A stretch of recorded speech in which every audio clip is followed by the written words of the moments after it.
અમદાવાદની અંદર રાષ્ટ્રીય અધિવેશનને લઈ અને મોટી અપડેટ સામે આવી રહી છે। રાહુલ ગાંધીના ચાર્ટરને ઉતારવામાં વિલંબ થયો હોવાની વિગતો હાલ ક્યાંક ધ્યાને આવી રહી છે। ત્યારે આ એર ઇન્ડિયાની ફ્લાઇટમાં બોમ્બ હોવાની અફવા પણ ક્યાંક ફેલાવવામાં આવી હોવાની પણ જાણકારી સામે આવી રહી છે અને તે અંતર્ગત જ તેમના ચાર્ટરને ઉતારવામાં વિલંબ થયો। અફવાને કારણે રાહુલ અને સોનિયા ગાંધીના ચાર્ટરને ઉતારવામાં વિલંબ થયા હોવાનું જે તાર્કિક કારણ છે તે પણ અહીં જાણવા મળી રહ્યું છે। ફ્લાઇટ ચેક કરતાની સાથે જ શંકાસ્પદ વસ્તુ ન મળતા ચાર્ટરને નીચે ઉતારવાની મંજૂરી મળી હતી।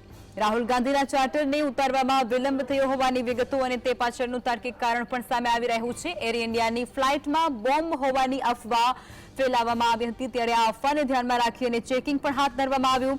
ત્યારે અફવાને કારણે રાહુલ અને સોનિયા ગાંધીના ચાર્ટરને ઉતારવામાં વિલંબ થયો હોવાની પુષ્ટિ પણ હાલ સામે આવી રહી છે। રાષ્ટ્રીય અધિવેશનની અંદર પહોંચનારા રાહુલ ગાંધી અને સોનિયા ગાંધીના જે ચાર્ટર છે તેને નીચે ઉતારવા માટે વિલંબ થયો હોવાની વિગતો અને તે પાછળનું કારણ છે તે જાણવા મળી રહ્યું છે। તે અંતર્ગત ચાર્ટરની અંદર બોમ્બ હોવાની એક અફવા છે તે સામે આવી હતી અને અફવાને કારણે તેમાં ચેકિંગ હાથ ધરવામાં આવ્યું હતું અને એર ઇન્ડિયાની ફ્લાઇટમાં બોમ્બ ન હોવાની જે વિગતો સામે આવતાની સાથે જ તે ચાર્ટરને નીચે ઉતારવામાં આવ્યું હતું અને જે ચાર્ટર છે તેને નીચે ઉતારવામાં વિલંબ થયા હોવાનો એક જે કારણ છે તે પણ અહીં સ્પષ્ટપણે દર્શાવવામાં આવ્યું છે।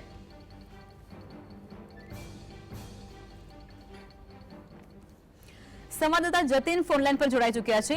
જતીન, રાહુલ ગાંધીના ચાર્ટરને ઉતારવામાં વિલંબ થયો અને તે પાછળનું કારણ કંઈક એવું છે કે એર ઇન્ડિયાની ફ્લાઇટમાં બોમ્બ હોવાની અફવા હતી, શું છે જાણકારી? બિલકુલ, રાહુલ ગાંધી અને સોનિયા ગાંધી 2 દિવસ ગુજરાત મુલાકાત છે, વિવિધ કાર્યક્રમોમાં હાજરી આપવાના છે। ત્યારે એરપોર્ટ ખાતે એર ઇન્ડિયાની ફ્લાઇટમાં બોમ્બ હોવાની અફવા જે છે તે ઉડી હતી, જેના કારણે થઈ રાહુલ ગાંધી અને સોનિયા ગાંધીને ચાર્ટર પ્લેનમાંથી ઉતારવામાં વિલંબ થયો હતો। જે ફ્લાઇટ હતી, ફ્લાઇટ ચેક કરવામાં આવી હતી, શંકાસ્પદ વસ્તુ ન મળી, જેના કારણે થઈ રાહુલ ગાંધી અને જે સોનિયા ગાંધી છે તેને ચાર્ટર પ્લેનમાંથી ઉતારવાની પરવાનગી મળી હતી। મહત્વની વાત છે કે આ બોમ્બ હોવાની અફવા મળતાની સાથે જ બંને નેતાઓને ચાર્ટર પ્લેનમાંથી ઉતરવાની પરવાનગી ન મળી હતી, પરંતુ એરપોર્ટ ઓથોરિટી દ્વારા પોલીસ ચેકિંગ કરવામાં આવ્યું અને તેમાં કોઈ પણ વસ્તુઓ જો ન મળતા તેઓને પરવાનગી આપવામાં આવી અને બંને નેતાઓ હાલ એરપોર્ટથી નીકળી ચૂક્યા છે અને હયાત હોટલ ખાતે જઈ રહ્યા છે। ત્યારબાદ તેઓ સીધા જ સરદાર સ્મારક જે હોલ આવેલો છે ત્યાં આગળ CWCની બેઠકમાં જશે।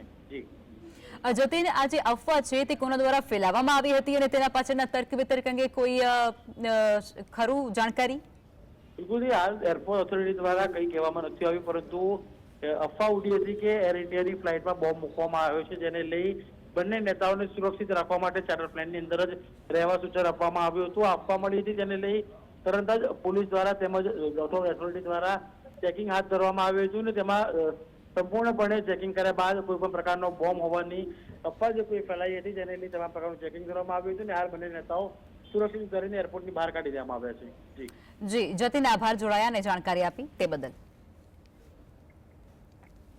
તો રાહુલ ગાંધીના ચાર્ટરને નીચે ઉતારવામાં વિલંબ થયો હોવાની વિગતો સામે આવી રહી છે અને તે પાછળનું કારણ પણ સ્પષ્ટપણે દર્શાવવામાં આવ્યું છે। રાહુલ ગાંધીના ચાર્ટરને ઉતારવામાં વિલંબ થયો હતો અને તે પાછળનું કારણ કંઈક એવું છે કે ચાર્ટરની અંદર એર ઇન્ડિયાની જે ફ્લાઇટ છે તેમાં બોમ્બ હોવાની એક અફવા છે તે ફેલાવવામાં આવી હતી અને તે અફવાને ધ્યાનમાં રાખી અને જે રાહુલ અને સોનિયા ગાંધીના ચાર્ટરને નીચે ઉતારવાની અંદર વિલંબ થયો હતો। બંનેની સેફટીને ધ્યાનમાં રાખી અને આ નિર્ણય કરવામાં આવ્યો હતો, પરંતુ ફ્લાઇટ ચેક કરતાની સાથે જ શંકાસ્પદ વસ્તુ ન મળતાની સાથે ચાર્ટરને નીચે ઉતારવાની મંજૂરી છે તે આપવામાં આવી હતી અને ત્યારબાદ બંને જે નેતાઓ છે તેને નીચે ઉતારવામાં પણ આવ્યા, જેમાં રાહુલ ગાંધીના ચાર્ટરને નીચે ઉતારવાને લઈ અને આ સૌથી મોટા સમાચાર હાલ સામે આવી રહ્યા છે।